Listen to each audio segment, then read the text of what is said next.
في ساحة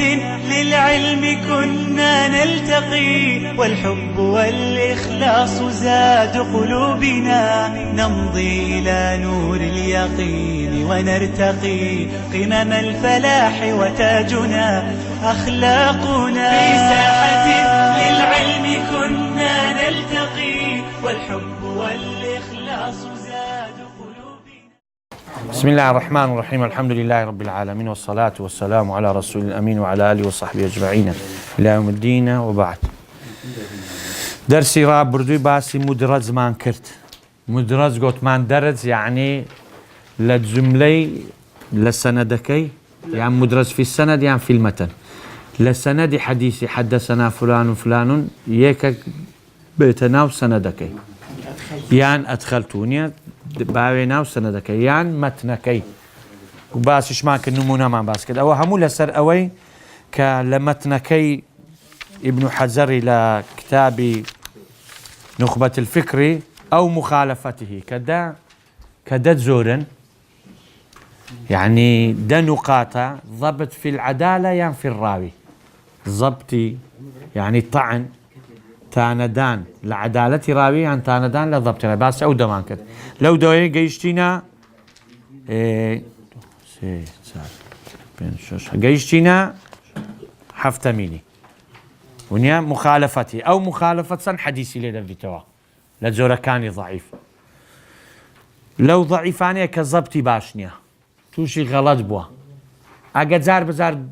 توشبي ليدا بوردري بريدي كابر بيتو، يعني تصادق لبيدرين اعتبار للشرعي، يعني زبري نقصك ري زبري يعني زيك نقصي هيك كم كريب او كم كري لا دبين ربيتو واضحه. تجبينا بيكو كابرا زبابي ريدين باس ما نكر شكانه دستي دبستريتو لو هتا بربيتو او شكستو او نقصه ازاولوي هاتيا زبابي رشي باز ذكري لفقي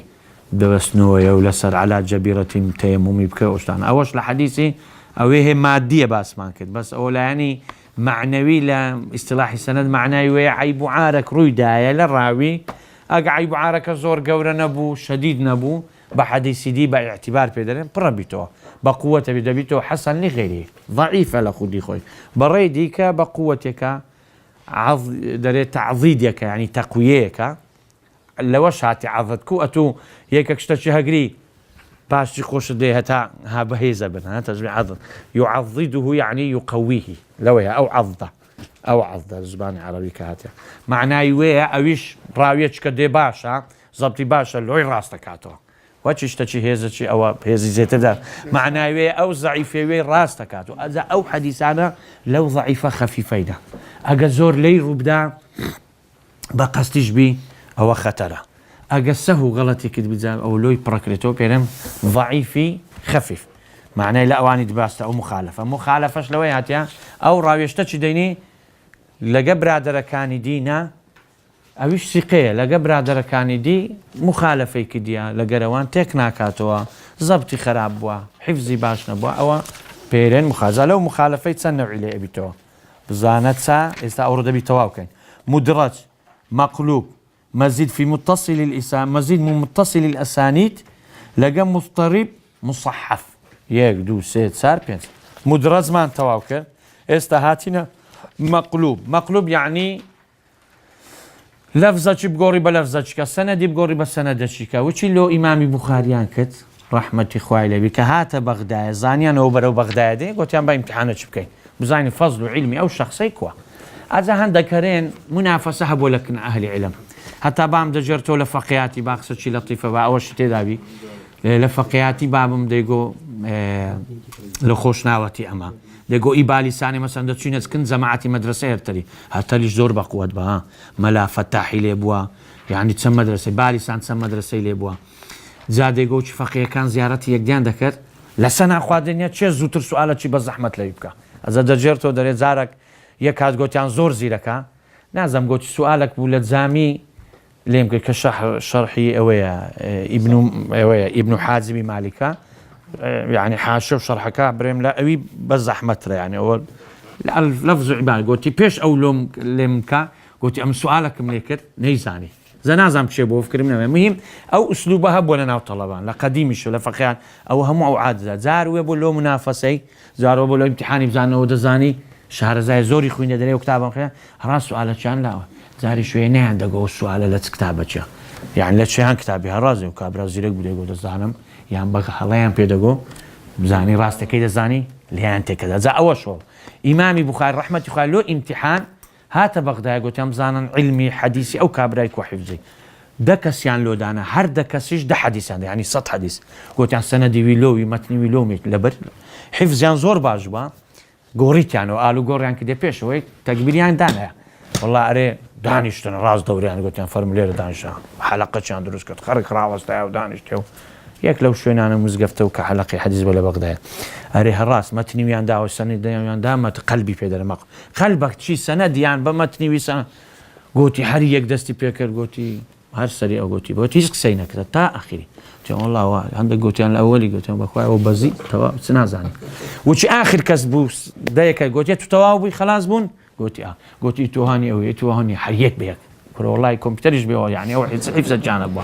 هم مو يقوتي له راس كده قوتي ام كاك اما السري الريز لو تدادن ان اتو اهلي علبي حتى عندك قوتي درس ما بيبري يعني او حفظك بخوا دايتي لمن داري خوا مسخري كده له او حديثي زالير مقلوب اويا بيناسكي ابدال لفظ باخره ثم المخالفه او تليره قوتمان ان كان بتغيير السيافه مدرج او مانجو دواء هاتنا لا برب استحف احتمال الزول لسر عبارة كان نرمشك أو نوعان تواو نابي أجر خوم ربط كان بعبارة شرحكي بس شرحي كرتي متنكت له دريم أو بتقديم أو تأخير فالمقلوب معناه مخالفة لسندي يعني لمتني وبيش كرت وباشي هي خست هانا ما نقول أو يداوي يعني بدلي كرت ها يقصد وذا ما بس حافظ رحمة إخواني أن مخالفة الراوي لغير من الرواة إن كان بتقديم أو بتأخير في أسماء الرجال الإسنادي أو في متن الحديث مخالفة الراوي لو غير خوي للراوي كان أجر وبيشي هي خز وباشي هي خز لناوي بياو رجال كان سند إسناد سند يعني لمتن حديث فهذا النوع يسمى المقلوب مقلوب بيناسيسيا هو الحديث الذي تصرف في سنده يعني تصريفي كده يعني دسكاري بدلي كده تصرف يعني وبيش بخي بقوري أو إبدالش يعني بدل تصرفش عند دسكاري معناه وباشي دخي يعني أوي متني داوي سندي أو إليك وباشو بيش سندي وسندي وده قرته متن قلبي كد وتشبري السراء وجيري كد أو مقلوبة وياه هو الحديث الذي تصرف في سندي أو متنه لسندك يان لمتنك دقيق بتقديم أو تأخير ونحوه أجزع عمدا أو سهوا كباس ما كتازا أجا قصدي بيا وزور يعني راوي كزور تاني لذا أجا سهو بيدرن كاك بشر بغلط نابي بلام غلط يزور لي ردا دبيت الطعن في ضبط الراوي أجا زاربو رجالي صحيح زارب غلطي كده خو مشكلة يا بس بو الزور ضبطك يخفي بو أو برين يعني لا تزارب زاري زيت البو دبيت حسن أجا الزور بو دبيت ضعيف أنواع القلب خلف في الإسناد هي مقلوب بيناسج كشيان إبدال لفظ بآخره هردو شي بزاني يان وبيش بيخي وباش بيخي بقوري سروا وجيركا يان بدلكا إبدال قلب يكا تو يشتا اشتكلكنا تو بقورينو آلو قورا إبداله أجر وش بي يعني اشتكان من سروا وجيرك دوا أو إيتو بو أوش إيمن بو قوري ما نوا هو أو يدراوي وبالعكس ونيا إبدال لفظ بيعرف في سند الحديث بتقديمي أوتا بخوي دري بدل كرا آلو قور كرا بس بباشو بيش كرا أو يدراوي أو يدراوي حتى أو قلبها هاتيشا يعني لا يعني لغوي بري مثلا لفقي نازم قيشني لقم دكتور رباري باسي نيجي بارانا ناري خوز زليلكا يجعل أسفله أعلاه أو كودا بيأزعله أسفله زلكا كي ورواجركا قلبكو أزا ولده استاتو تزلشي سراو بن أو هالبكو هنجين لاي راسي دي بتتسبت سبا يعني آرو جيرا كد كد أول لوتسيا يعني خوت شابريو كد زليل كد بران برخواي يعني مزور محتازي رحمته موبارانو بزي ونيا هذا مقلوب لسند هي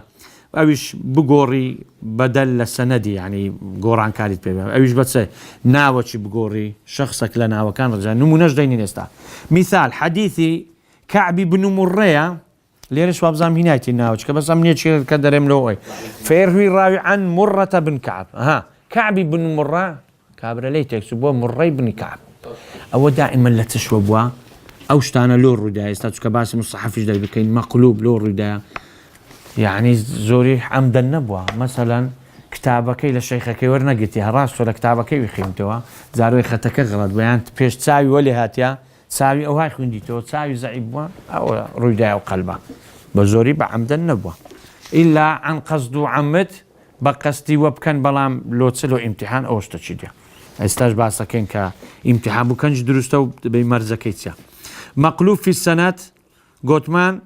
بري عن كعب بن مرة سراو جركيونا تغيير وإبدال كي تقديم وتأخير كي بري كي مرة بن كعب تبديل شخص بآخر بقصد الإغرابي أو باشنيا كابرا ناوشي دا قوري بناوشي دي مثلا سالم مشهورة لسندي كاكا ديارة أو سندا ناوي سالمة عن سالم فران لا يوجد أو بكاتا عن نافع كطلبي عبد الله كري مع عمر رزاق عليه بنيا تابعية واضح وكونوا منا زانو من يدكته حتى إيش كان مختصر كمان ناوتشي بقوري بناوتشتي لسندي بسالم مشهورة وسند وطريقة دكاتا عن نافع أو حتى إيش كي غريب كان مثلا لو أجر سالم مشهورة بلام زيارة أو سند لي مشهورة بس ضعيفة بي أو بكاتا نافع يا شرطني اللي بس ضعيفي بقصد مثلا هل له غرابة أو هالي بكاتا غريبي معنى ويس مشتو كما قول حديثي مشهور ما أخوين مشهور ما بس مع اللي في اللغة مشهور بزوري صحيح يعني مش حديثك مشهور بوا ونينا ما أخوين سيكسن سيكس كم ويا ضعيفي بخوي بعد دقيقة كسبي غريب زوري لده دي كاتا قصدي إغراب بلام او مشهوره ما بس تللغه كاكر طريقك مشهوره ناوكي او هابري نكل اصطلاحي ناوكي مشهوره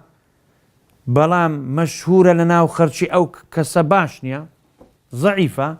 اكات نافع سالم بي ضعيفه حتى توشي غريبي بكا يعني خركني ناسي توا او لابر كديا نافع اقع عمدا بؤو باشنيا هو زور خطر طعنه للضبط راوي ده معناه يبقى قصدي اغراب يشكي بكات نامو غريب مقلوب لما تنهي تقديم مثلا حديث السبعة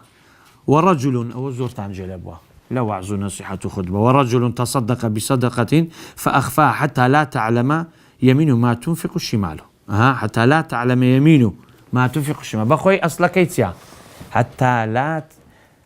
لا تعلم شماله ما تنفق يمينه بخوي أو هايا تري هو مدحي تدا مدحي بزربوني صدقة يعني كابرا كنا لوي هن خيري بدزي أكا بدستي راستاك تصن لك نزيك هردو دست سبان عزاني بلام علماء وش يعني له تفسير كدينا أرين مسألة حديثك معناي ويا حديثك مدحي أويت دا كخيري صرف كي صدقة الصرف بدزي دريت زاروي لواني علماء راوي حديث هلا نبوة هندك كاس زاروية فقيركي للاي تسبيا خو بدا استراستين عداتي مثلا لولا بزي او لولا داتي حتى او لولا راستين يبيني او هاشان ليك دايتو او هاشان ليك دايتو دفاع لو كتاباني كحديث صحيح او حديث اشتداء سك معقول شا دري زور كابرا خيركي كان لواني فقيرك لدستي تسبيبي دري اما مشكلني اول حديثي براستي بكابت سبا مهم بتسبا شيكت راست نزاني براستا شيكت سبا زارو فقيرك كتلستي تسبي واضحه شك تفسيري وحديثي بويدك يعني سمعني قد شكول صحيح مسلم هي هتبري والله حديث ضعيف وتبرين قلب هو اشكاله زورنيه باند علماء درن لوي حتى راس كينو باريس لا صحيح مسلم باريسين او حتى تفسيره كان معقول شا يعني حتى او تزيترتان لو باس بكم ليره هي لا برا بستوهاش افرمي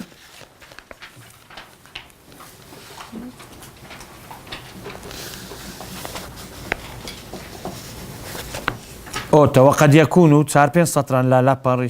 سروا بيش نقطة سيم لا بار بستوهاش وقد يكون عن يمين المنفق من يحتاج إلى إخفاء الصدقات عنه فيحتاج إلى أن يدفع الصدقات بشماله لا سيما إذا كان السائل في جهة الشمال. دري هندك زاران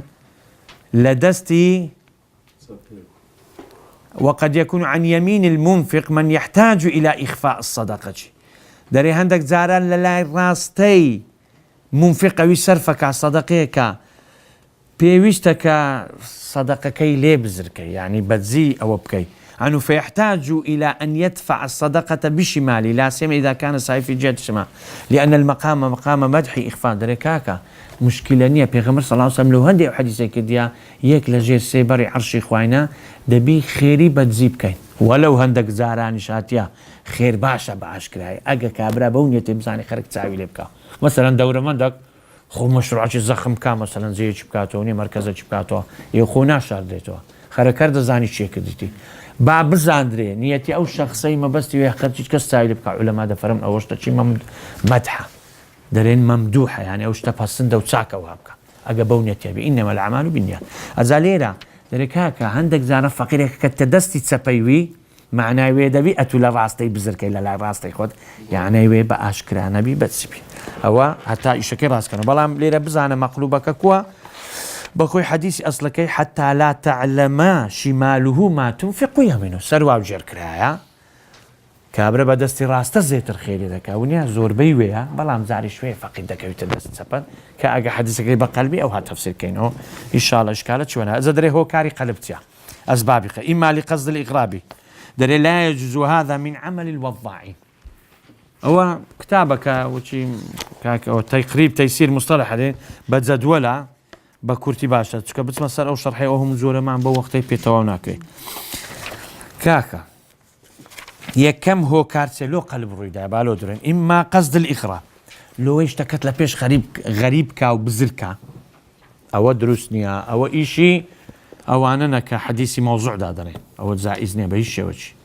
أو نوع قلب دروسنيا وشي تعزى قوتم سالم مشهورة شو كسالم ناس لأن ناوخرج برين بضعيفي ديكاتا نافع حتى حديثك يورجي هو نافع سقيا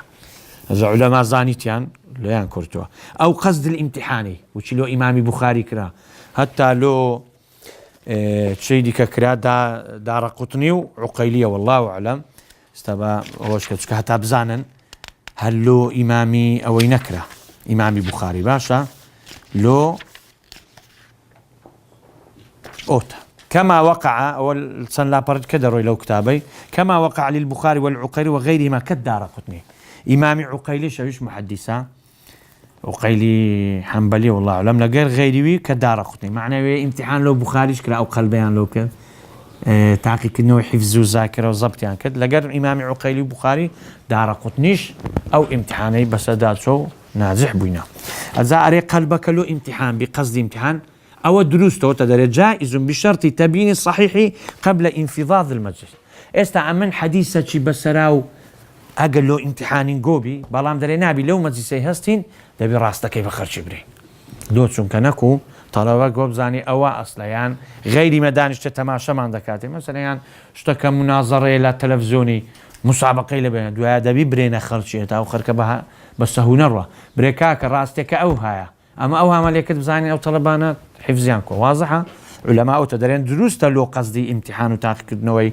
طلبة حديث بمرزك صحيحة كي ديار كان بيش منزل سكاسي بيش مسابقة خلاص والله علماء ويش إمامي بخاري بيش نابو بياني صحيحكوهم بياني صحيحة كي ديك واضحة سيمين أو الوقوع في الخطأ من غير قصد أو الشرودة بزوريش أو هابوا بين لي امتحاني بزوري أو هابوا ببي قصد قلب وبقصتين ولا رابيكي يعني توشي السهوبة دري فاعله معذور أوي ويكد للرواتان دري عذري هي كان جين خلل لزبطي رودا دا مخالفة كي بقاتا ويتاني ليبدان أقا كثر منه زور قلبي لي رودا ما مزال لي رودا لو شراس كرايتوت مشكلة نيا واضحة باش حكمه ضعيف مردود لأنه مخالف لرواية الثقات أو بكرتي حكم حديث مقلوب مردودة كم مخالفيت دا أو علتا لو الراوية ثقتك أشهر المصنفات رافع الارتياب في المقلوب من الأسماء والألقاب باشا كواتا أو متنا ليرة باسمان كرت أو بتقديم أو تأخير يعني مخالفة راجع له يندر إن كان بتغيير السياق فمدرج أو مانقول أو زار مخالفة أو راجع له يندر حرف عطفة ثم المخالفة أو بتقديم أو تأخير فالمقلوب بناس مقلوبش ما كرت زورة كانش مانقول نمونا حكم قلب كتابكش أو زار بزيادة راوين ها أو زار مخالفة أو هو هم راجع له ولا برا بستونو جيشتيني بزيادة الراوي أو زار مخالفة الراوي لو الراوي كان دي لا سندي شخص سيجدك أو بيدرن مزيد في متصل الأسانيد أو تعلف كنتي معنى الراوي لسندكي يكشي زيدكر كأو حديثة سندكي هم متصلة هيش مشكلة أو كابرالي تكتي راس نفرتشي زيداكا بيدرن وهم منه وغلط منه يعني توشي وهم شبو توشي هلا شبو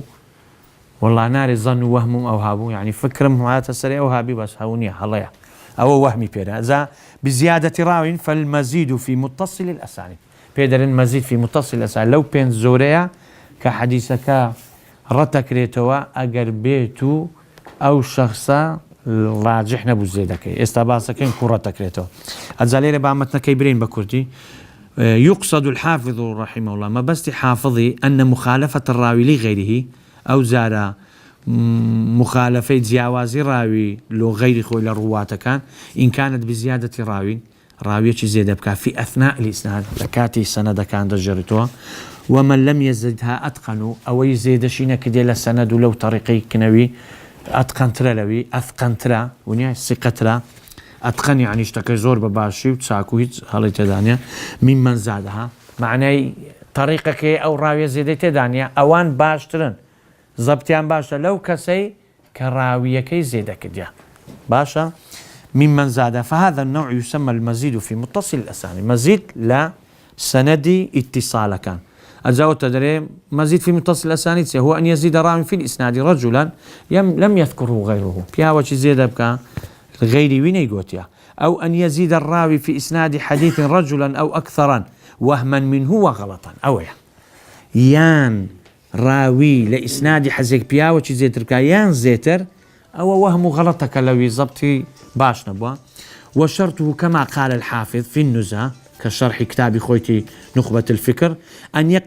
أن يقع التصريح بالسماع في موضوع الزيادة أو يكلو يرتي مزيد متصل أنا أساني دكين دو مرزيه استباسكين ليلا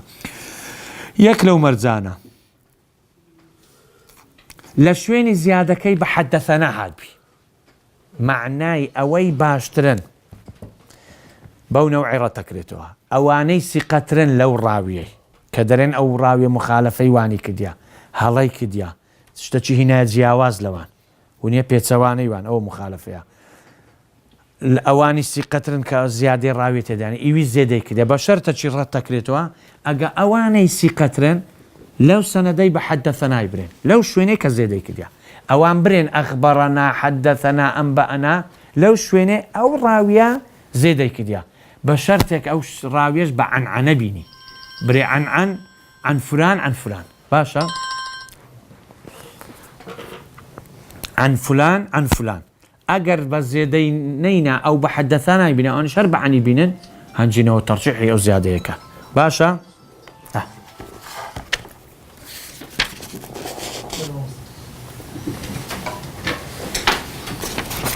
استا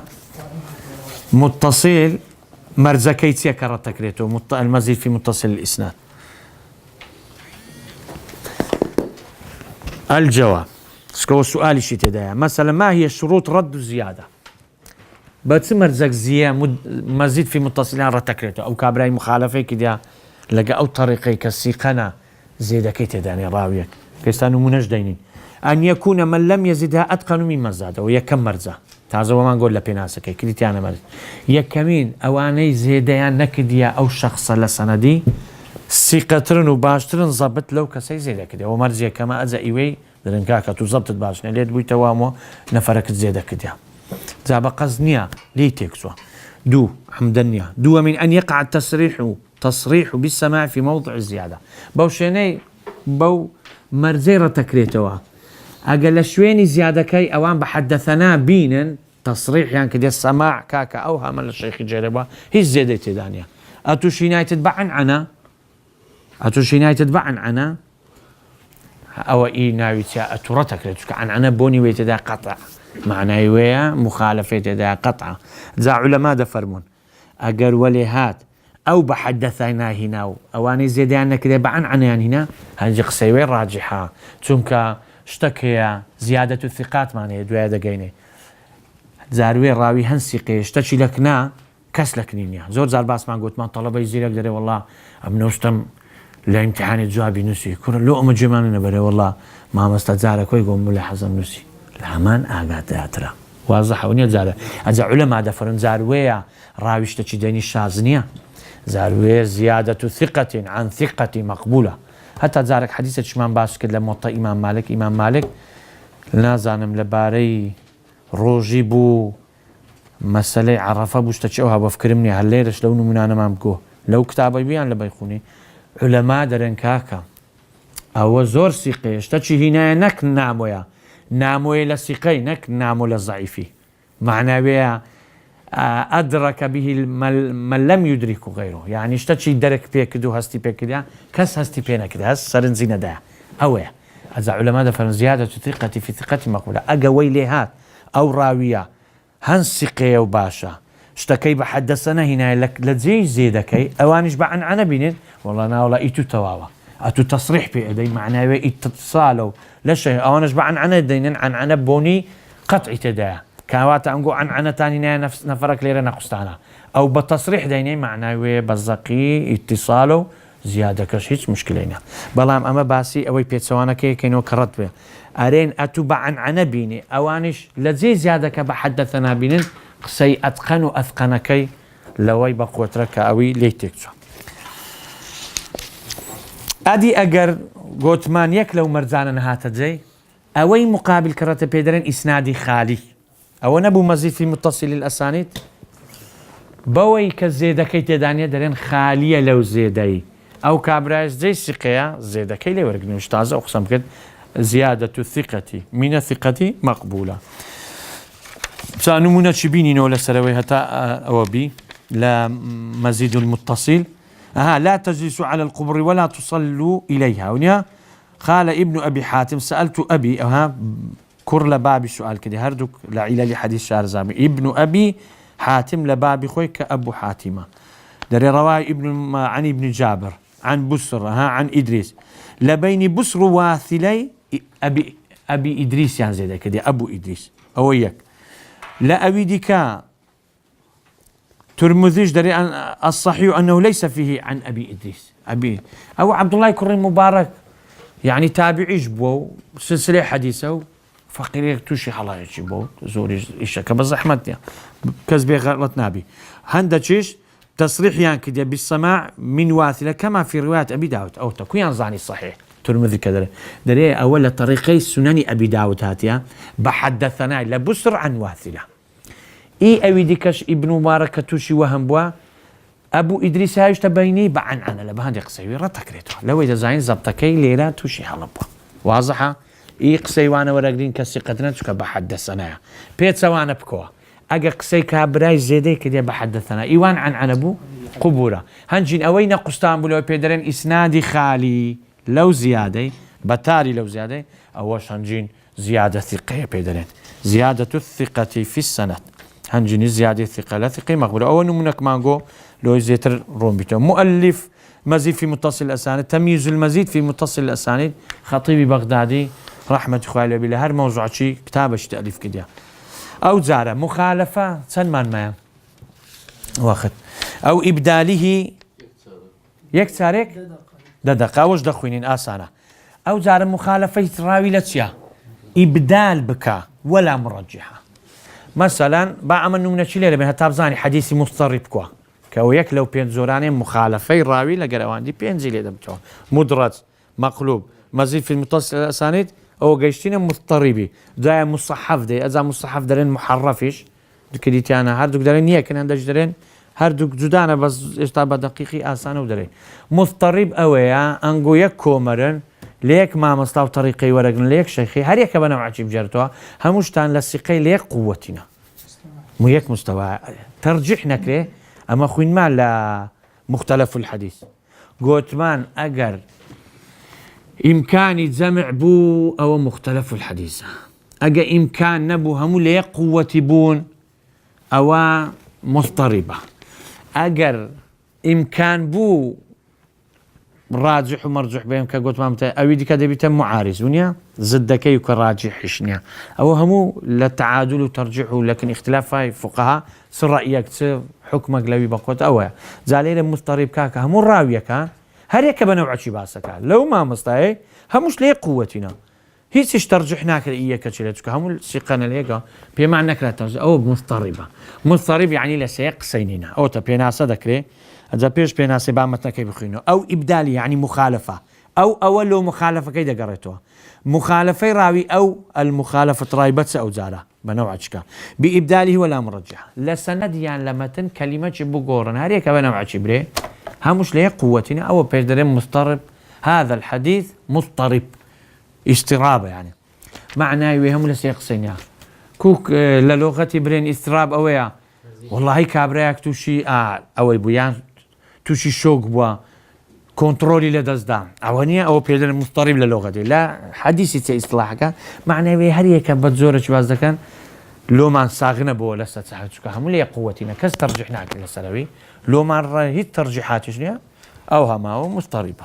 يقصد الحافظ رحمه الله أن المخالفة هم مخالفة إن كانت من الراوي بإبداله الشيخ المروي عنه أو بعض من المروي بقوري مخالفة كالراوي بتسيا بقوريني ما مستاك بقوري يعني أول السندي مروي عنه أو بعضا من المروي يعني متن يعني ما مستاك بقوري كالرواية ليك ديا يعني للسند يعني أوي روايتي ليك ديا كحديثك يا أو متنك معناه مضطرب لمتن يا رسا فالحديث حينئذ يسمى المضطرب بيداغوتين مضطرب فعلى هذا يكون شاملا لمضطرب السند ومضطرب المتن بالفعل هو تازه الشرح كيف معناه أو في ناسا شاملي بشي مضطرب السند شبيه ومتن شبيه لما تن كلمة بقوردري يعني للسند بتسان طريقي هموش لقوتنا أو هو الحديث الذي أزاو في ناسا كيف كان هو الحديث الذي يروى على أوجه مختلفة متساوية يعني متساوي في القوة والثقة همو راوية كان ليك آستينا يك ما مستعني هل يك بزورش لو ما مستشر أجريته سيري يعني بزانا زبطة كان ليه تكسو زبط لسنة دري أوج زورترا شيبتني هود وأخواتها كبيغمبر صلى الله عليه وسلم كالحديث أبي بكر هاتيا يك سؤالي ليك تقولي أراك شبتة يا رسول الله صلى الله عليه وسلم أبينين بيربوي برسس بيبوا قلت شيبتني هود وأخواتها معنى سورة هود أواني دي أمني بيركدي هذا تفسيري ويسي لزين يعني شيبتني سورة هود واقعة ونيا عم يتساءلون أو زي باسي قيامة استقاميك معنى إيه أواه شوخوني دوي بردوامي دوي ما دي زي ليك لو أنش علماء درس هود وأخواته سيهودوا وشي فاستقيم كما أمر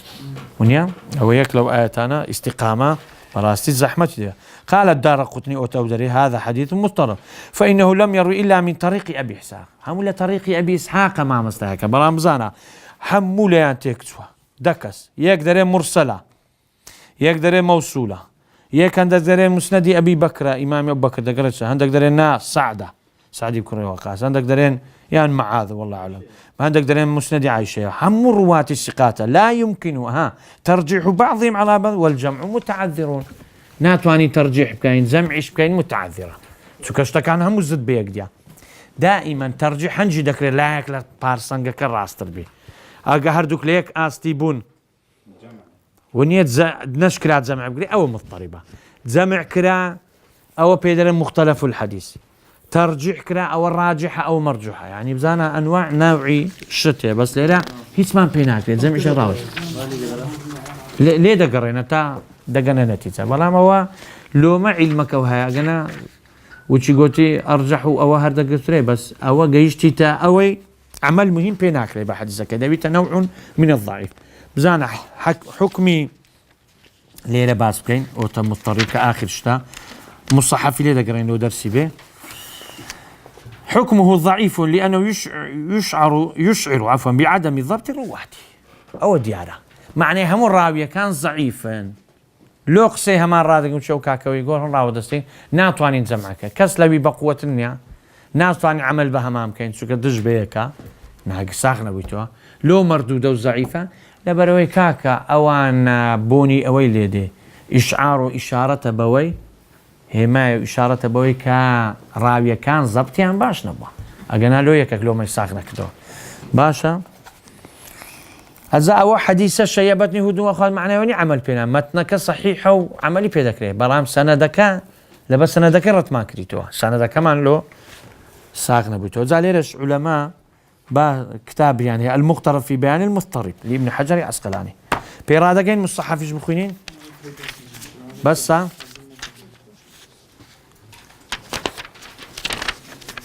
لك فيما ذكر مع تسمية مضطربا وفي الصحيحين أحاديث بهذه المثابة. إيه روتا راستا تشندرا لا برتسن با أو هندي بخوينين با هتا إشكال نبي ولا يضر الاختلاف تمام شاي لسه بسم الله ليرا كتر يعني ساق بويتوا باش بوت وقلت شو ما عندكش مان باز ده لبر كاتي اوي حكم اضطراب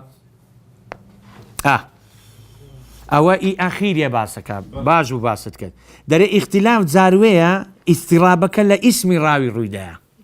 لا تسبوا اسم راوي بأن يقع الاختلاف في اسم راوي أو اسمه أو نسبته ونحو ذلك مع كون ذلك الراوي ثقة ناوكي اختلاف يعني هي محمد أحمد مثلا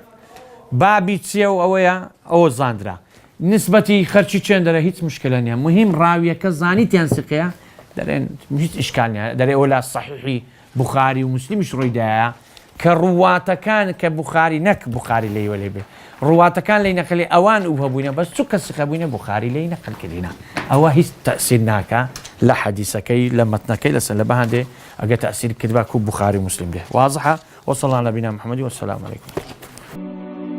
في ساحة للعلم كنا نلتقي والحب والإخلاص زاد قلوبنا نمضي إلى نور اليقين ونرتقي قمم الفلاح وتاجنا أخلاقنا في ساحة للعلم كنا نلتقي والحب والإخلاص زاد